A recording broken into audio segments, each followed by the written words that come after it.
Bonsoir tout le monde, on est masqué, mais on est bien là. 12e numéro d'Eleven Corner, 12e journée de Pro League avec Pat Stein qui est là. Salut Pat. Bonjour Jérémy. On va évidemment préfacer cette rencontre de Pro League, ces rencontres, avec aussi un invité puisque Sambi Lokanga du Sporting d'Anderlecht sera là avec nous. Installez-vous bien, prenez soin de vous et c'est parti pour Eleven Corner.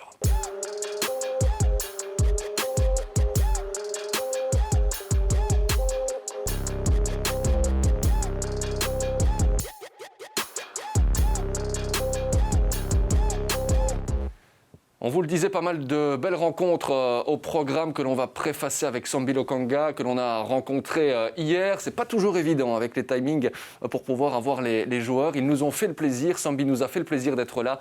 Sambi Lokanga, donc dans quelques instants. Pat également, journaliste et commentateur maison. Ça va Pat? Ça va très bien, ravi d'être assis dans le divan le plus célèbre du football belge. Pour l'instant, c'est vrai. Vous allez nous commenter quoi ce week-end? Ce week-end, je vais rester au chaud, je vais commenter du foot international qu'on commande en cabine aussi pour les circonstances que l'on connaît, avec un très beau classiqueur samedi, Dortmund-Bayern Munich, et dimanche, le match de l'Inter, Atalanta-Inter, en espérant que Romelu revienne de blessure, bien sûr. Un bien beau programme donc à l'international et au national aussi. On va regarder justement les rencontres qui nous intéressent. Et ces rencontres, on va en parler évidemment dans quelques instants. Ça commencera dès demain avec le déplacement du Sporting de Charleroi à Malines et les retrouvailles pour un certain Jules Van Klemput. Il y aura également le derby entre Saint-Tron et Genk. Et puis regardez le programme de dimanche, l'Antwerp contre le Standard, Bruges à Ostende, la Gantoise qui jouera contre le Sporting d'Anderlecht. On va faire un petit point aussi, Pat, sur le classement. Oui, parce que les journées filent. Et puis, écoutez, les journées filent et les écarts en tête ne se creusent pas pour l'instant. Regardez cela, c'est assez impressionnant de se rendre compte que Charleroi est en tête, mais qu'il n'y a que 3 points entre le premier et le 7e, Charleroi qui a un match de moins. Et puis Pat, j'ai envie de vous entendre là-dessus aussi. Dans le bas de tableau, Waasland-Beveren, 4 points, Moucron, 3 points. Et les matchs qui commencent à être reportés du côté des Hurlus, ce sera peut-être encore le cas d'ailleurs contre OHL ce week-end. On attend la confirmation. Au niveau de la disparité, au niveau du classement, ça risque peut-être de devenir compliqué à gérer. Ça risque de devenir compliqué à gérer. On sait bien que la Pro League était conscient du problème avant la saison, donc ils ont sans doute des plans A, des plans B, des plans C, en fonction des matchs remis. Il y aura des problèmes d'équité qui se poseront. On verra si l'avocat de Waasland fait encore son travail après la saison ou pas. Mais là, au moins, les données étaient claires pour tout le monde. C'est que ça allait être une saison compliquée au niveau du calendrier. Donc tout le monde, on dit toujours le foot, c'est un reflet de la société. Tout le monde doit s'adapter aux circonstances actuelles.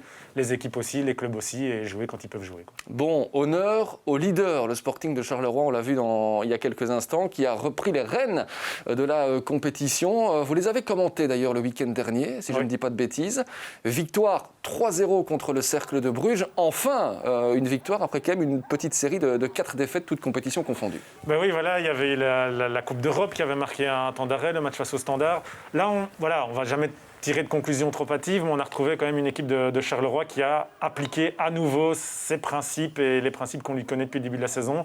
C'est avant tout de l'efficacité dans les 2 rectangles, ne pas prendre de but. Avant le but de Golizadeh qu'on a vu, il concède une énorme occasion, et puis il y a le solo de Golizadeh et ils arrivent à faire plier le cercle, qui avait aussi des problèmes de Covid. Il y avait certains absents en défense, il y a aussi Otic qui s'est blessé juste à l'échauffement, donc un cercle diminué. Mais voilà, Charleroi fait parler son maître mot qui est l'efficacité. J'allais justement y revenir parce qu'il y a des moments aussi où ils arrivent à faire le gros dos, vous en avez parlé, et parfois il y a des moments où c'est pas très sexy de regarder la rencontre, et puis quand ils sont devant le but, là ils sont redoutables. Voilà, c'est le Charleroi qu'on connaît, c'est le style Bellossine qui va jamais dire qu'il est là pour prôner du foot champagne à tout moment. Il a des joueurs qui ont des qualités, qui ont des profils, et je trouve quand même il maximalise au mieux justement les profils et les qualités de ses joueurs. Il a du banc aussi maintenant. On a vu Nicholson marquer. Nicholson il n'était pas titulaire, c'était Berrainho qui a commencé le match. Donc voilà, il a des options. Charleroi continue son projet avec les plus, les moins, mais ça reste un beau projet. Et puis ce n'est plus le mercato, mais Charleroi transfère quand même, transfert libre d'un nom qui est quand même ronflant. Vous allez nous le présenter, le nouveau transfuge de Charleroi. Eh bien, c'est John Flanagan. Oui, c'était dans l'air depuis quelques semaines. Ça aurait pu se clôturer pendant le vrai mercato, mais de toute façon, comme il était libre, le voici maintenant, l'ancien joueur de Liverpool. quand même, qui a côtoyé Steven Gerrard, il a failli gagner le titre avec Liverpool. Ouais. Flanagan, dans le match de la glissade de Gerrard, il est là, il joue. Il y a même une photo célèbre de lui où il essaye d'arracher le ballon des mains de Mourinho qui gagne du temps. Donc voilà, c'est un peu un joueur, avec tout le respect que j'ai pour lui, qui a malheureusement une petite carrière un peu à l'envers, quoi. Il a commencé très haut avec Liverpool, puis il est passé dans des clubs du sub-top anglais que sont Burnley et Bolton, puis les Rangers en Écosse et maintenant la Belgique. Normalement, on commence en Belgique, on va en Écosse, on fait le sub-top anglais, on arrive au top. Lui fait l'inverse pour beaucoup de raisons, aussi bien médicales qu'extra-sportives. C'est le Benjamin Button du football, peu, ouais. On pourrait le dire un petit peu comme ça. Bon, c'est un back droit pour venir aussi donc concurrencer Jules Van Clenput. Qu'est-ce qu'on peut attendre concrètement de John Flanagan ? John Flanagan, c'est pas un joueur sexy, c'est pas Trent Alexander-Arnold maintenant qu'on connaît depuis quelques années du côté de Liverpool, mais c'est un bosseur, c'est un joueur de caractère, c'est un joueur qui va savoir tenir son poste. Attention, on l'appelait quand même le Scouse Cafu, ça veut dire le Cafu de Liverpool, de la région de Liverpool, là-bas du côté de la Mersey. Donc il a quand même un certain potentiel offensif aussi, si on permet de se libérer. Il a joué sous Brendan Rodgers, un peu sous Jürgen Klopp, donc ce sont des entraîneurs qui aiment bien faire attaquer leurs latéraux, donc il a quand même ce profil-là aussi. Maintenant, il faut voir comment il est physiquement aussi, parce qu'on l'a dit, s'il a perdu son statut à Liverpool, etc., c'est à cause d'une grave blessure au genou, qui lui a quasiment coûté 2 ans de carrière, alors qu'il avait commencé au top très très jeune. Donc il faut voir dans quel état il est. Lui, il dit qu'il est bon, que ses soucis de blessure sont derrière lui. Forcément, il ne va pas dire le contraire. Mais ce sera à regarder. Mais c'est un transfert à la Charleroi, c'est un beau pari, je pense. 51 matchs, seulement finalement pour Liverpool, c'est pas énormément. Et puis quelques petits soucis de comportement, on pourrait le dire comme ça aussi, un petit peu extra-conjugal. Ça a un petit peu aussi freiné sa carrière. Il a été condamné, donc c'est vraiment des faits avérés, ce ne sont pas des rumeurs. Il a eu une condamnation pour agression sur sa copine de l'époque, agression physique. Il a eu des heures de travaux d'intérêt généraux à effectuer du côté de l'Angleterre. Il dit que ça aussi, ça lui a ouvert les yeux, qu'il a changé. On espère le croire, que ça lui a forcément fait prendre de la maturité. Et que les attaquants se méfient, un petit clin d'œil, évidemment. Bon, ça veut dire que Gillet ne devra plus dépanner aussi. Gillet pourra se reconcentrer aussi sur le milieu du jeu, et c'est peut-être pas plus mal comme ça. Pat, qu'en pense Sambi Lokanga, du Sporting de Charleroi? Eh bien, on lui a posé la question. On vous rappelle qu'on l'a rencontré hier pour des questions de timing. L'Anderlecht n'était pas disponible aujourd'hui. C'est pas grave. Il nous a accordé un bon petit moment hier et il nous a notamment parlé de ce Sporting de Charleroi.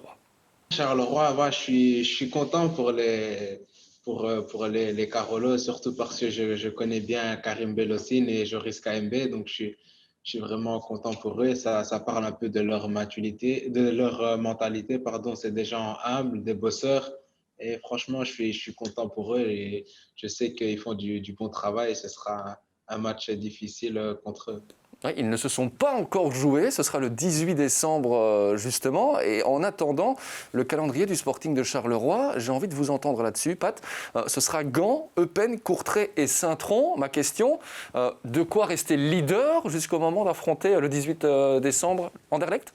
C'est possible parce que Charleroi n'a pas de Coupe d'Europe, on le sait, pour perturber son calendrier. Ce qui a perturbé leur calendrier en début de saison quand ils ont joué ces tours préliminaires, et ils se sont mis vite à tirer la langue physiquement aussi les zèbres. Il ne faut pas oublier que la trêve internationale leur a fait du bien dans un premier temps, même s'ils ont perdu juste derrière, mais dans le contenu, à Genk c'était pas mal, qu'ils ont eu un match remis à cause du Covid.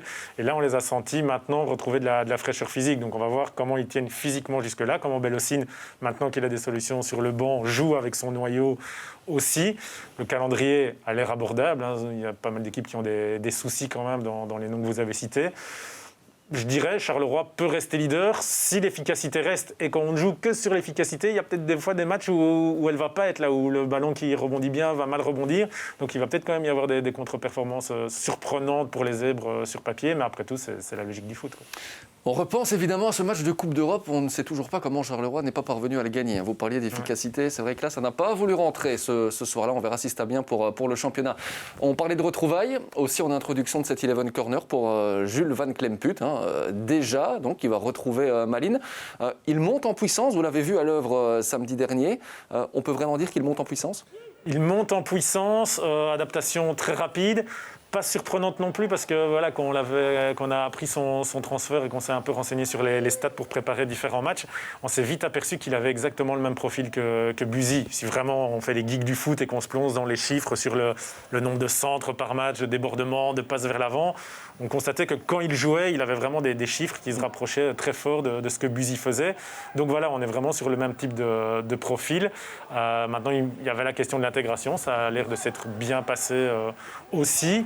Donc voilà, à confirmer, bien sûr, hein, c'est tôt pour juger un joueur, mais ça sent le recrutement intelligent quand même, une fois de plus du côté de Charleroi. Maxime Buzy, toujours un petit peu blessé, et qui du côté de Parme, forcément, ne peut pas encore jouer pour l'instant. Dans quelques instants, on retrouve Sambi Lokanga, parce que oui, vient déjà l'heure du Quiz Corner. Le Quiz Corner, donc, avec Sambi Lokanga. Pat, si je vous dis justement Albert Sambi Lokanga, vous me dites ? Maturité footballistique, parce que je trouve que c'est un personnage hyper intéressant sur un terrain. Il est très mature, je trouve, dans son jeu déjà, alors qu'on connaît son jeune âge. On le voit là un peu plus, pas gamin, mais voilà, c'est un vrai jeune de sa génération qui est souriant, détendu, relâché. Mais je trouve quand même sur un terrain, il joue déjà quand même plus comme un adulte que comme un gamin. Et humainement, il est aussi très intéressant. Voici venue l'heure des vérités de Sambi Lokanga. Et quoi, Baber, ça te dit quoi, mon ref? Ça y est, je vois, tu deviens le pilier de l'équipe, tout ça. Plus d'appel à Alexis, c'est fini, hein. Tu oublies ton alter ego, hein. Ça va, je vois comment c'est. Je vois plus d'appel FaceTime, plus rien, plus de nouvelles, Albert. Plus de nouvelles du tout. Bon, allez, vas-y, force frérot, on se voit vite. Bon, Sambi, voir comme ça Alexis aussi, t'as petite réaction là par rapport à cette vidéo. On t'a vu beaucoup sourire aussi pendant. Hein. Non, lui, il me fait toujours rire, lui, c'est un fou. Non, mais il fait le malin, mais c'est moi qui l'ai appelé la dernière fois, mais j'en avais marre. Sa 4G, elle est tellement pourrie, son Wi-Fi, il est pourri que j'ai raccroché. Il m'a dit, je te rappelle après, j'attends toujours. Donc, si vous le voyez, il faut lui dire, ouais, t'es un joueur du Milan et t'as pas de 4G. À chaque fois, je lui dis ça, c'est ça qu'il faut lui dire. On fait un petit quiz ensemble, Sambi, comme on le fait à chaque fois avec les invités. Est-ce que tu as justement un petit rituel en rapport avec la religion ou pas, mais avant les matchs? Avant les matchs, ouais, je prie tout le temps. Avant l'échauffement, je rentre et je fais ma prière, ça à chaque fois. Est-ce que tu écoutes de la musique particulière ou pas? Non, je commence toujours un peu avec des louanges, donc des musiques chrétiennes d'adoration, et puis je termine toujours avec des musiques qui me boostent et qui me donnent envie, comme du rap français, hip-hop, un peu de tout. Bon, on a d'autres petites questions. Le maillot du Sporting d'Anderlecht, c'est une question à choix multiples. Tu préfères le mauve, le blanc ou le noir qui vient de sortir? Ouais, le noir, il envoie, comme on dit, il est lourd, le noir. En plus, il porte chance. Ah ouais. Bon, en parlant de maillot, celui du Congo ou celui des Diables Rouges, tu vas effectuer ton choix sur base de quoi? On a l'impression quoi? Est-ce que c'est le premier qui va arriver que tu choisiras ou le choix est déjà un petit peu fait? Ça, c'est une bonne question, ça. Mais franchement, je pense que j'ai le potentiel pour aller avec la Belgique. Donc, je ne sais pas. Le Congo, après, ça me parle toujours parce que c'est en moi, c'est les racines de mes parents. Mais ouais, le Congo, la Belgique a un peu d'avance. La Belgique a un petit peu d'avance. Tu regardes peut-être les postes qui sont occupés, tu te dis, ouf, là, la concurrence est rude et du coup, ou ça ne joue pas du tout. Non, je regarde même pas, franchement, par rapport à la concurrence. Enfin, c'est vrai que je devrais regarder, mais je me dis que on regarde aussi par rapport à la génération. Et quand je vois les gens qui sont aujourd'hui en équipe nationale, il y en a beaucoup qui seront plus là, je crois, dans 5 ans. Donc, c'est ça qui donne aussi un peu envie.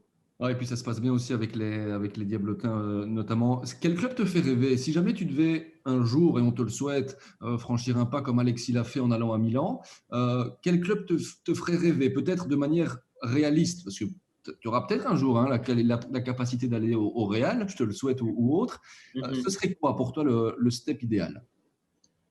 Le step idéal, franchement, si je peux arriver. Le step idéal ou bien le club où je veux arriver? Bah, peut-être les deux. Voilà, le club où tu veux arriver d'abord, c'est lequel? Le club où je veux arriver, moi, j'aimerais bien. Le top espagnol, si j'ai le top espagnol, franchement, j'irai. Ça, c'est quelque chose qui me parle vraiment. Aussi bien Real que Barcelone ou tu as quand même une préférence? Parce qu'on sait qu'entre les deux, voilà, c'est rivalité, hein. Ouais, j'ai un peu quand même plus le côté barcelonais en moi. C'est vrai aussi, dans le jeu, avec un modèle peut-être en termes de joueurs, c'est ton frère, hein, c'est Polo qui te compare beaucoup à Toni Kroos aussi, on a pu en discuter avec lui, mais il y a quand même d'autres joueurs à qui tu ressembles peut-être un peu plus, non? Ouais, souvent aussi, j'ai déjà entendu Busquets qui est revenu plusieurs fois. Mais bon, à choisir, je préfère qu'on me compare avec personne et je préfère faire du samedi. Sambi, ça c'est une excellente réponse. Dernière question pour ce petit quiz, Sambi, s'il y a trois joueurs avec lesquels tu as déjà joué dans ta carrière, que tu pourrais prendre avec toi n'importe où tu vas aller et avec lesquels tu aurais toujours envie de jouer, ce serait qui? Les trois joueurs. Trois joueurs. Quand vous me citez les trois joueurs, je peux prendre aussi ceux d'équipe nationale ou bien qu'un club?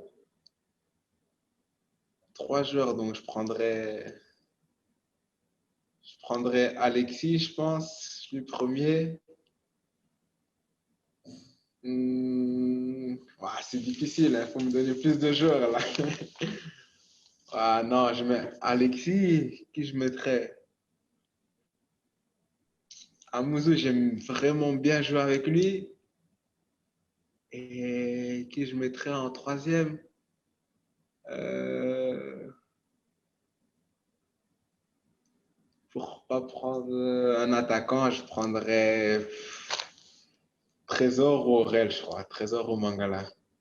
Ça veut dire qu'avec Francis, avec qui tu aimes bien jouer, ça veut dire que sur le terrain, si vous êtes ensemble, tu auras peut-être naturellement plus l'envie d'aller jouer avec lui. Ce serait plutôt instinctif ou quoi? Ouais, c'est ce qui arrive. Je sais que ouais, c'est quelqu'un, il a beaucoup d'aisance. Techniquement, il va vite, il sait bien contrôler le ballon et sans le foot. Donc, il a une intelligence foot comme pas beaucoup ont. Donc, c'est quelqu'un, j'aime vraiment bien jouer avec lui. Ouais, c'est les vérités de Sambi Lokanga, toujours, Pat, avec le sourire, hein. Oui, ça fait partie de sa personnalité. Mais c'est bien, il est rayonnant, il est en confiance aussi cette saison. Il a quand même déjà, je le redis, de l'expérience malgré sa jeunesse. Donc il a un choix de recul sur les choses. Qu'est-ce que vous avez envie de retenir quand on regarde ce petit passage et ce petit quiz avec lui? C'est quoi la chose que vous avez envie de retenir? La qualité de la 4G à Milan, je crois que c'est le plus important. Non, ça confirme. C'est bien d'aller le chercher un petit peu plus sur son caractère, sur sa façon de se préparer juste avant les matchs aussi. Ça, c'est peut-être un côté qu'on ne connaît pas. Sa foi aussi, je trouve que c'est important, même si on connaît celle de son frère, par exemple, également. Donc ça m'a pas mal intéressé. Ouais. Oui, c'était Alexis Salemakers, hein, évidemment, pour qui la 4G est peut-être à retravailler. Voilà pour le petit message aussi sympa entre deux joueurs et deux très très grands amis dans la vie de tous les jours. La suite de cet Eleven Corner, Pat, eh bien, c'est la préface justement de ce Lagantoise Sporting d'Anderlecht. On vient d'en apprendre un petit peu plus sur Sambi. La suite, c'est dans quelques instants. On ne va pas vous laisser seulement avec ça. Rassurez-vous, pour tous les supporters d'Anderlecht et même les Belges aussi, peut-être, il l'a dit, futur talent et star de notre équipe nationale. Bon, Anderlecht qui ira du côté de la Gantoise ce week-end après une victoire où ils n'ont pas eu la possession. On les charrie un petit peu avec ça, mais où ils ont gagné aussi sans prendre de but. Maturité, peut-être, encore à nouveau pour le Sporting, même si à nouveau on ne va pas tirer de conclusion hâtive sur un match. Ils ont gagné ce match-là, même si Compagnie dit que ce n'était pas sa volonté, avec une stratégie, avec une tactique, avec des circonstances en tout cas, qu'ils ont réussi à appliquer, à voir si ça se poursuit, si tout se poursuit. Voilà, Anderlecht doit trouver cette efficacité-là. On en parlait pour le Sporting de Charleroi, efficacité dans les deux rectangles. C'est chose faite face à l'Antwerp, mais c'est le problème d'Anderlecht aussi, c'est qu'eux, pour le moment, sont à un stade de construction de l'équipe où ils doivent prouver chaque semaine, parce que ce qui leur manque aussi, c'est une grande régularité au sein des matchs et rencontre après rencontre. Oui, absolument. L'heure de la confirmation, on en a parlé justement aussi avec Albert Sambi Lokanga, c'est pas évident à dire, encore plus avec un masque. Alors c'est parfois compliqué de les avoir parce qu'on a instauré du côté du Sporting d'Anderlecht beaucoup de petites réunions comme ça entre les différents coachs, Vincent Kompany et les joueurs. Eh bien on en a parlé aussi justement avec Sambi Lokanga. Alors apparemment, du côté d'Anderlecht, on a des meetings assez réguliers là, entre les entraîneurs et les joueurs. Comment ça se passe? Ouais, non, franchement, des meetings, on en a pas mal, on en a pas mal. C'est la méthode Vincent Kompany, ça. Ouais, c'est vrai que non, j'ai déjà connu aussi d'autres entraîneurs qui faisaient beaucoup de meetings, mais Vini, c'est vrai que c'est beaucoup. Et c'est quoi? C'est surtout pour travailler le mental. On n'a pas envie d'entrer dans les détails, hein. C'est pas ça, mais c'est pour bien comprendre aussi tout ce qui se met en place du côté d'Anderlecht. Non, pas travailler le mental. Je pense que c'est beaucoup, les meetings, c'est beaucoup basé sur nous, sur l'amélioration. On prend beaucoup les derniers matchs en compte et on essaie à chaque fois d'améliorer ce qu'on n'a pas bien fait. Et voilà, on essaie tout le temps d'aller vers le next step et c'est pour ça qu'on a autant de meetings. Et donc, c'est en individuel. Non, Ok. c'est par, ouais, c'est toute l'équipe ensemble. Des fois, c'est plus les joueurs défensifs, des fois, c'est plus les offensifs, mais en général, c'est plus ensemble. Bon, et tout se passe bien en fait. Après la victoire de ce week-end, on a vraiment vu, j'étais très attentif aux images de fin de match qui sont passées à la télé. On t'a vu entre autres Sambi avec un grand sourire. On a vu la joie de Vincent. Euh, on comprend que c'est peut-être un déclic aussi, non, pour le groupe. Ouais, ça fait du bien, surtout quand je pense d'où on vient, quand on voyait que c'était 1-0 pour nous et on voyait les fins de match, on sait que ça nous a pas beaucoup réussi. Et puis là, je pense qu'on a tenu ce match longtemps avec un 1-0. Donc, ouais, c'est un soulagement et ça fait beaucoup de bien et c'est de bon augure pour la suite. Bon, la suite, c'est Gand. C'est une équipe, Zombie, qui adore avoir la possession. Tu vois où je veux en venir. Ça va se passer comment, du coup, pour Anderlecht? La même chose que contre l'Antwerp?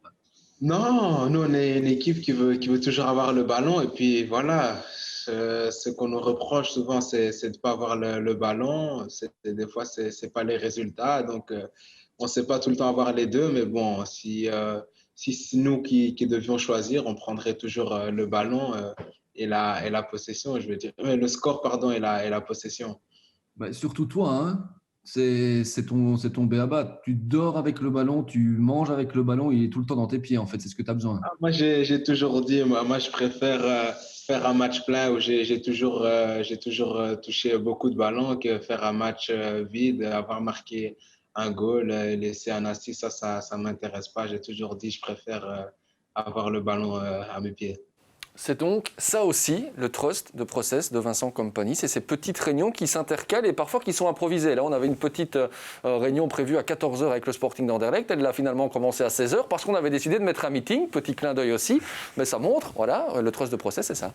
Ben oui, c'est du travail encore peut-être de post-formation ou oui, de fin de formation. Il a beaucoup de jeunes joueurs, il doit encore bien faire passer son message et il doit peut-être les mettre dans un certain cadre pour faire passer ses messages. Et voilà, c'est sa façon de manager. Il se rend compte que c'est comme ça que ça passera. Je crois qu'à Manchester City, c'était déjà le cas aussi, que Guardiola fait beaucoup de ce type de meeting avec ses cadres, avec voilà aussi en divisant les compartiments. On connaît ses inspirations, c'est très professionnel. Maintenant, il faut que les joueurs soient réceptifs. Il ne faut pas non plus justement gaver les jeunes joueurs.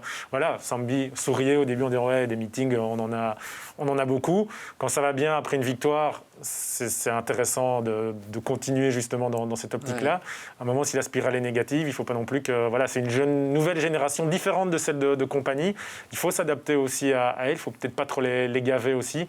Ça, voilà, on peut faire confiance à Kompany. Il les connaît quand même encore mieux que moi, certainement. Oui, on en parlait aussi, la joie de Vincent Kompany à la fin du match qui en disait long également. Bon, en face d'Anderlecht, il y aura la Gantoise qui joue d'ailleurs ce soir en Europa League. La Gantoise qui a gagné contre Waasland Beveren, on avait envie de dire tout simplement enfin, est-ce que c'est véritablement le déclic? Parce que là, ça devenait quand même tout doucement inquiétant. C'est surtout s'il n'avait pas gagné contre Waasland Beveren que là, on avait la confirmation que c'était la cata du côté de la Gantoise. Après, il y a eu de la manière. Il y a un homme déterminant qui est évidemment Yaremchuk, qui a été partie prenante sur pas mal de buts. Il y a le retour de Vadis aussi. Je pense que c'est surtout ça maintenant pour les matchs à venir qui va être déterminant pour la Gantoise. Le rendement de Vadis, aussi bien en tant que leader technique que leader mental pour ce club qui est en crise depuis le début de la saison. Voilà, comment digérer les matchs de Coupe d'Europe aussi, où on sent bien qu'ils font que de la figuration, mais ça fait quand même une défaite à chaque fois, donc ça fait mal au moral, ça fatigue aussi, il y a quand même la fatigue de la Coupe d'Europe. Donc à voir, de nouveau, c'est tôt pour tirer des conclusions sur la Gantoise, à cause d'un seul succès, certes flamboyant, mais avec tout le respect que j'ai, uniquement contre Waasland. Donc là, le test sera intéressant, le révélateur sera intéressant pour les Gantois face à un Sporting d'Anderlecht. Absolument, on verra si Wim de Decker sera là, puisqu'il a été testé positif au Covid aussi, donc pas de match pour lui en Europa League, cette formation de la Gantoise, mais pour qui aussi il y a eu pas mal de changements d'entraîneur depuis le début de la saison. Et quoi qu'on en dise, ça joue sur le groupe, évidemment. Évidemment, surtout dans le contexte encore où on est, où déjà dans la tête, tout le monde n'est peut-être pas au top comme d'habitude. Si en plus, voilà, du côté du boulot, vous commencez la saison avec un entraîneur qui est viré tout de suite, puis on vous en met un autre qui est complètement à l'opposé de la philosophie du précédent, puis qu'on le dégage très rapidement, on se dit, mais aussi, qu'est-ce qui se passe, qui pilote le navire, en fait, au final. Donc voilà, ça peut se comprendre aussi qu'il y ait un moment pour se remettre à l'endroit. On espère que les Gantois sont dans ce processus de se remettre à l'endroit, on l'espère pour eux. Et voilà, et comme je le dis, le match de ce week-end sera un bon test. Ouais, c'est clair que le malaise de la direction, à un moment donné, c'est ressenti. Tiens, la possession sera pour qui, Pat, ce week-end Anderlecht ou pour la Gantoise? Ça, c'est la colle.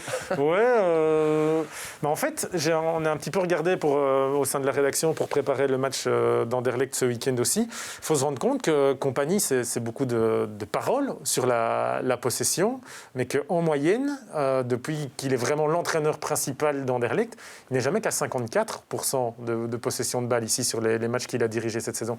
Donc c'est pas énorme. Voilà, il y a eu le match de ce week-end-ci qui fait baisser les stats. Oui, mais Compagnie, il est en dessous de Van Azebroek au niveau de la possession. Si on regarde dans les dernières années, il est plutôt au niveau de Weiler que de Van Azebroek, que de Belosine, que Davies, par exemple, qui avait beaucoup de possession de balle, parce que là, on voulait appliquer les principes de Guardiola avec beaucoup de naïveté. Donc, ils n'ont jamais que 54% de possession de balle de moyenne. Voilà, donc je dirais contre Gand, 50-50, je ne vais pas mouiller, mais on n'est pas une équipe qui a habituellement soit 70-75% de possession de balle non plus. C'est plus un concept parce qu'on dit qu'il fait du Guardiola, donc il a la possession. Mais en fait, les chiffres sont là pour nous dire, dans les faits, c'est pas comme ça que ça se passe. Ouais, mais vous faites bien d'apporter cette précision. Après, il faut aussi l'équipe pour pouvoir jouer ce genre de match et de possession. Donc, dans quelques instants, on parlera du Standard aussi. On reverra Sambi Lokanga, Pat. Et puis, on parle du déplacement du club de Bruges qui est plus que jamais dans le dur pour l'instant. Le club de Bruges qui ira au stand dimanche à 16h, un club dans le dur, toute compétition confondue, Pat, c'est 4 matchs sans victoire, 2 matchs nuls, 2 défaites. C'est une première sous Philippe Clément, puisqu'il y a une époque en janvier 2020 où ils avaient réalisé 3 matchs nuls. Et donc j'ai envie de vous poser cette question. C'est rare de voir finalement des Brugedois dans cette situation-là. On a déjà parlé de l'aspect supporter quand ils sont à domicile qui peut peut-être venir influencer ça, mais qu'est-ce qui cloche du côté des Blauwenzwart ? J'ai envie de faire une réponse un peu provocante, mais moi je dirais rien en fait. Je pense qu'ils sont dans une tendance du foot actuel et on le voit dans les autres pays européens qu'il y a tellement de perturbations autour dans la préparation, dans la fin de saison dernière, dans la gestion d'une saison où les matchs de Coupe d'Europe sont rassemblés les uns les autres, qu'en fait on voit que toutes les équipes qui sont censées être en tête et loin de leur championnat ont des moments de souffrance. On a vu Liverpool perdre 7-2 un match en Angleterre. On a vu le Bayern déjà perdre un match aussi cette saison. La Juve avance très difficilement en championnat d'Italie. Donc si on met ça dans le contexte du foot actuel, vraiment de la période ici qu'on vit, qu'une équipe ait une passade avec un petit peu moins de réussite dans cet enchaînement de matchs de Coupe d'Europe par exemple, c'est pas étonnant. Bon, voilà, de Bruges, on s'attend à ce qu'il fasse mieux, surtout en championnat. Mais je dirais, voilà, Bruges doit continuer à travailler comme Clément l'a toujours fait. Et ça va revenir parce que je crois qu'on va vraiment vivre une saison avec pour chaque club des périodes de haut, de bas, de haut, de bas. Ça va être très compliqué d'avoir vraiment une grande période de régularité pour n'importe quelle équipe. Je pense que, voilà, je ne prétends pas détenir la vérité, mais il y a beaucoup d'exemples où des équipes marquent le pas par rapport à avant, où elles dominaient, et tous les championnats sont serrés. On a encore vu tout à l'heure le classement du championnat de Belgique. Il est très serré en haut, il est très serré en bas, parce qu'il n'y a pas une équipe qui arrive à se mettre en route, mais il y a beaucoup de circonstances qui peuvent l'expliquer. Et donc le mental aussi, peut-être plus que jamais, Pat, parce que quand on regarde ce match contre Malines, le club de Bruges à la maison, avec ou sans supporters, un club qui mène 2-0, on a presque envie de dire ne peut jamais avoir une issue comme celle-là. Non, c'est vrai, il y a le mental qui joue. On dit toujours que les matchs qui précèdent ou qui suivent un match de Coupe d'Europe dans la tête, c'est peut-être plus compliqué à les gérer aussi. Là, cette série de matchs-là, justement, c'était double aspect mental, vu qu'il suivait et précédait un match de Coupe d'Europe face à un adversaire aussi qui a des qualités, qui n'est sans doute pas à la place où il devait être, Malines. Voilà, maintenant, c'est aux managers, aux entraîneurs de trouver ces capacités de gestion mentale adaptées, comme je le disais tout à l'heure, aux circonstances actuelles aussi, parce que les joueurs de foot, ça reste des hommes et que dans la tête de tout le monde, pour le moment, il n'y a pas que le boulot, il n'y a pas que le métier de sportif dans la vie. On s'inquiète peut-être pour des proches, on s'inquiète parce qu'on ne sait pas ce qu'on va être humainement dans 2 mois, ou voilà, comment va être votre vie privée dans un mois, même dans 15 jours.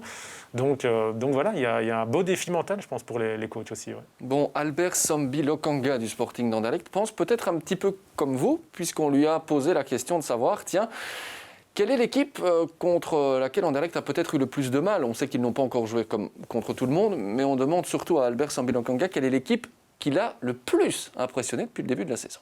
Il n'y a pas une équipe qui m'a fortement impressionné, mais bon, si j'apprends une équipe en toute sincérité, c'est Bruges. Je pense que c'est une équipe qui tourne, ils ont beaucoup d'automatisme et c'est là où est la différence.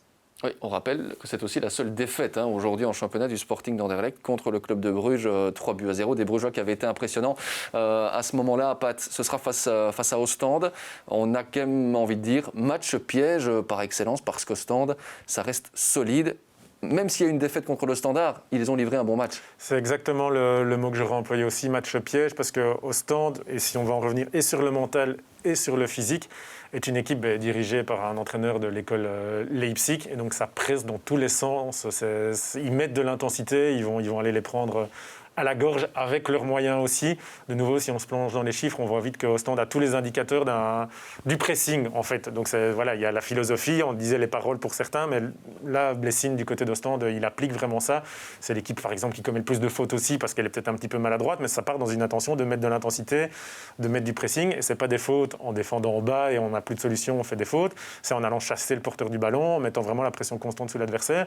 Donc voilà, affronter une équipe du genre d'Ostende dans une période où on doute peut-être de ses capacités mentales, donc techniques, attention encore pour Bruges. La série n'est pas finie. Ouais, surtout qu'Ostende ne doute pas pour l'instant, malgré, on l'a dit, un petit couac du côté de Sclessin en toute fin de match avec ce but de Noé Dussen. Et puis le calendrier justement d'Ostende, il y a eu le Standard, il y a donc le club de Bruges, et puis ce sera l'Antwerp. C'est aussi un triptyque de vérité pour les joueurs de Blessing. Dans quelques instants, on vous l'a promis, on va le faire. On parlera du Standard et puis on va prendre des nouvelles de l'Excel Moucron. Tiens.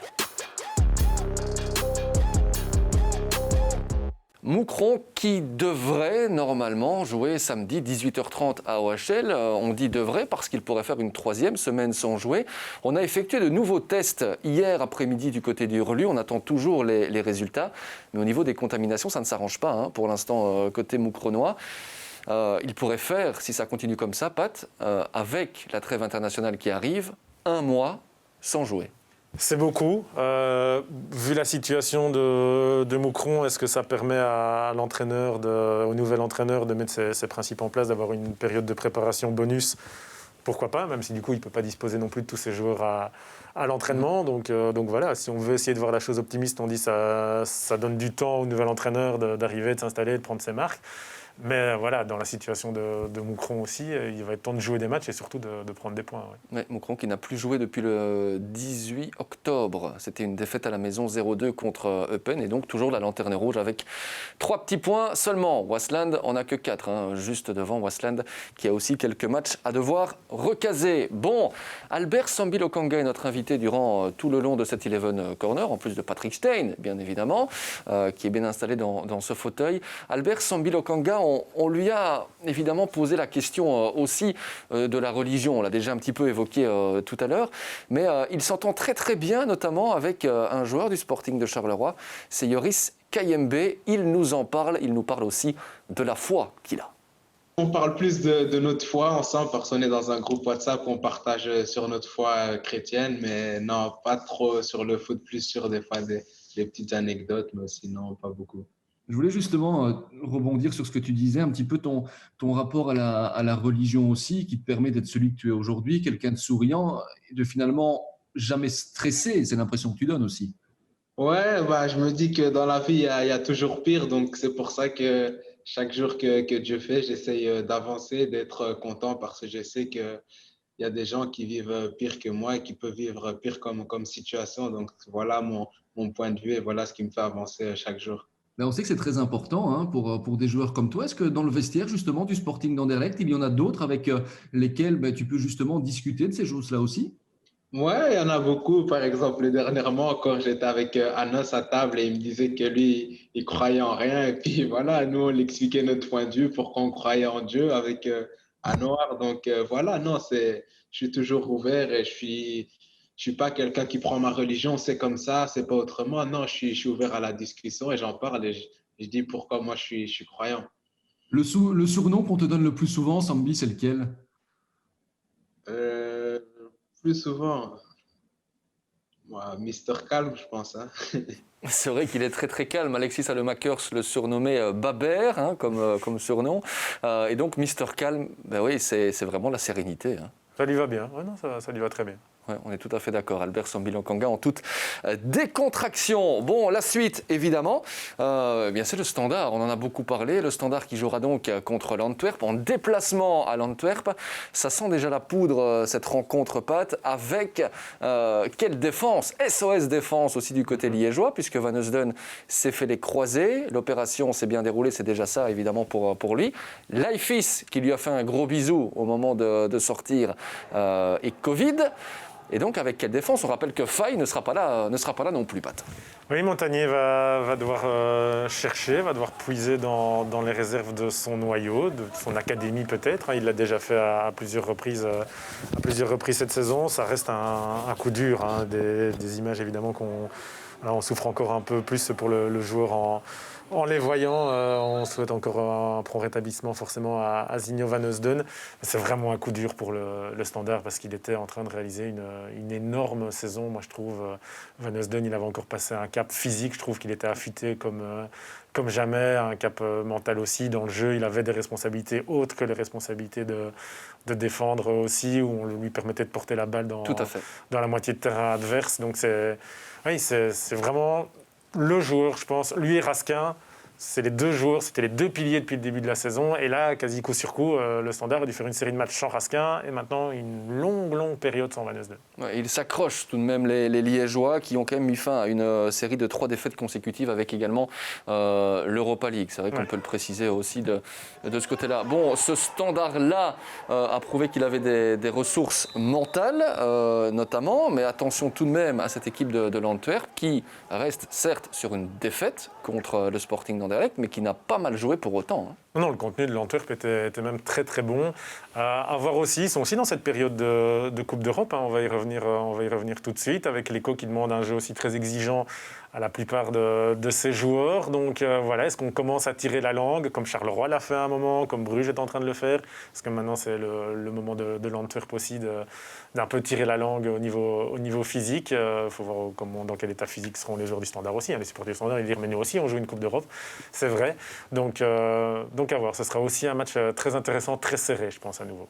Bah ouais, vous en parliez justement, Pat, de cette fatigue et du jeu que demande Ivan Leko. C'est Faris Haroun qui n'avait pas joué contre le Sporting d'Anderlecht parce qu'il avait tout simplement déclaré, c'est Ivan Leko qui s'était confié à ce sujet-là, il était cuit, il a tout donné contre Tottenham, il n'était pas en mesure de jouer. On l'a dit, c'est bien de jouer l'Europe et c'est bien aussi ce qu'avait déclaré Ivan Leko. Je voulais vous entendre là-dessus. Ça fait du bien pour les clubs belges de se dire, on est en Coupe d'Europe, on se bat toute la saison pour y être, on ne va pas mettre une équipe B pour la jouer. Non, c'est capital pour le football belge d'avoir cette mentalité-là parce que, attention, si on regarde vraiment les coefficients UEFA des dernières saisons, bientôt la Belgique va perdre une très très bonne saison, hein, vu qu'on calcule sur les dernières années.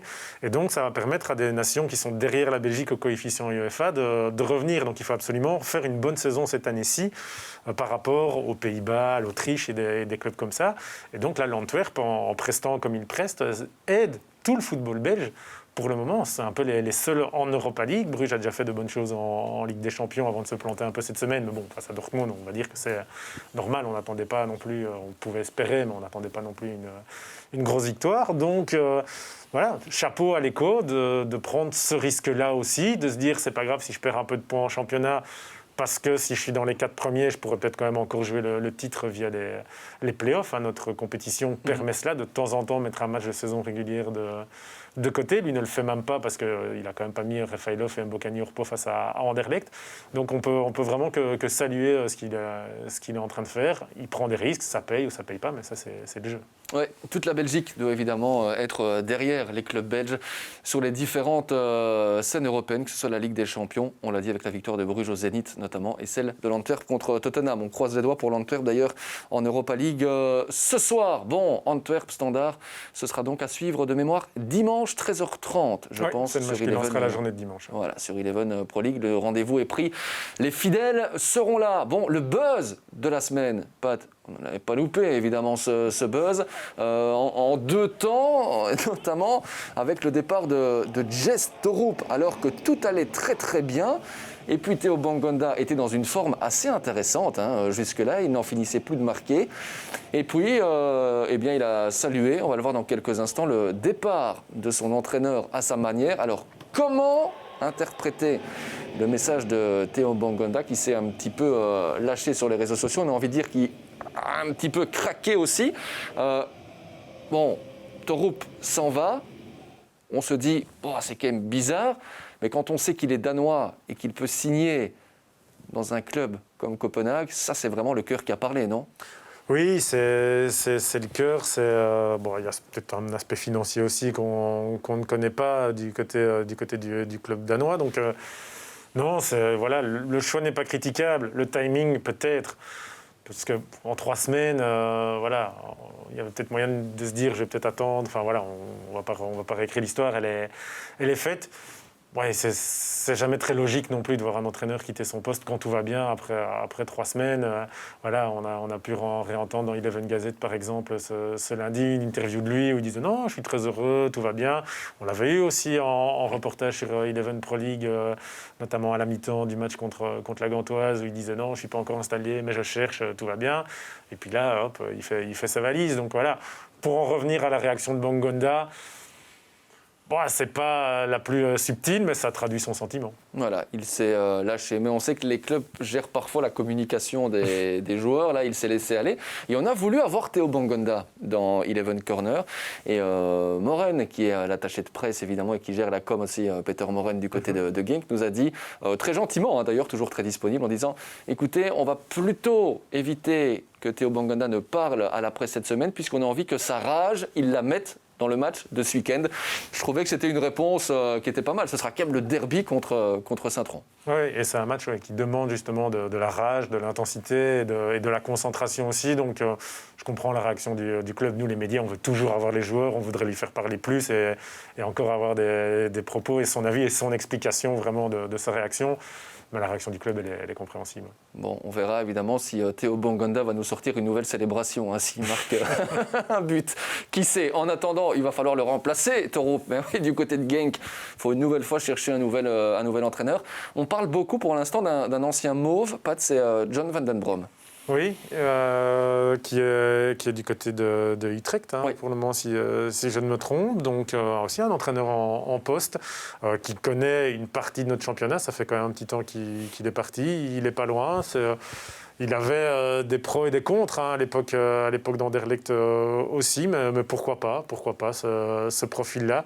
Je pense aussi avoir lu que Genk a négocié avec Mark Brace pendant tout un temps, qui semblait être le choix numéro 1, mais que comme Brace ne pouvait pas prendre tout son staff, il a préféré refuser de venir. On sait bien que du côté de Genk, ça avait aussi posé un petit peu de problème à Felice Mazzu. À l'époque, il n'avait pas pu vraiment choisir son adjoint et ce genre de choses, et que donc il n'était pas arrivé dans les meilleures conditions. Brace a préféré alors ne pas aller à Genk dans ces conditions-là, d'après ce qu'on a lu et les petites infos qu'on a qui sortent.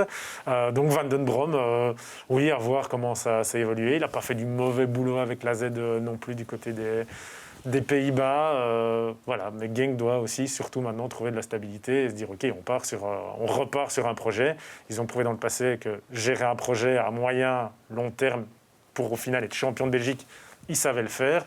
Voilà, à eux de faire le bon choix maintenant, de ne plus faire une erreur de casting, de bien bétonner le contrat. Affaire à suivre, en tous les cas, si Van den Brom signe du côté de Genk, vous allez sur les réseaux sociaux, sur Instagram, sur Facebook d'Eleven, vous allez voir les petites photos montage. On salue d'ailleurs toute l'équipe des réseaux sociaux toute l'équipe qui fait vraiment un excellent travail à ce niveau-là, au niveau de la com. Merci les gars. Bon, Sambi Lokanga pour la dernière fois dans Eleven Corner ce soir. Pourquoi? Parce que oui, il était notre invité Et du coup, avec les invités Que fait ton pote, on leur demande de pronostiquer un petit peu les rencontres du week-end. Il n'y a pas échappé. Voici les pronos d'Albert Sambi Lokanga. Malines Charleroi. Match nul, je crois. Courtrai contre le Berscott. Courtrai gagnant. Louvain contre Moucron. Si le match a lieu, ça sent pas bon, hein, mais Louvain gagnant. sans aucune discussion là. Ouais, je pense que Louvain va gagner. Ils sont bons. Il y aura aussi Eupen contre Waasland Beveren. Tiens, ça va donner quoi ça? Moi, je vois Eupen gagnant. Ça aussi, ça t'inspire. Hein, du côté d'Eupen, on sait que tu y es passé un petit peu pour éviter de faire de la route quand tu étais jeune, non? Ouais, Eupen, c'est la maison d'à côté. C'est à 25 minutes de chez mes parents. Donc, ouais, c'est à côté. Je connais bien Eupen. Pas loin du 4800 de Vergeux. Il y aura un derby aussi, Sambi. Il y a Saint-Tron-Genk. Tu vois quoi, toi, dans ce match-là?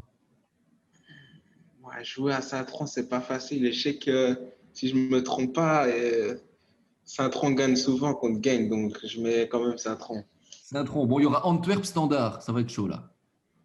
Antwerp Standard. Ouais, je pense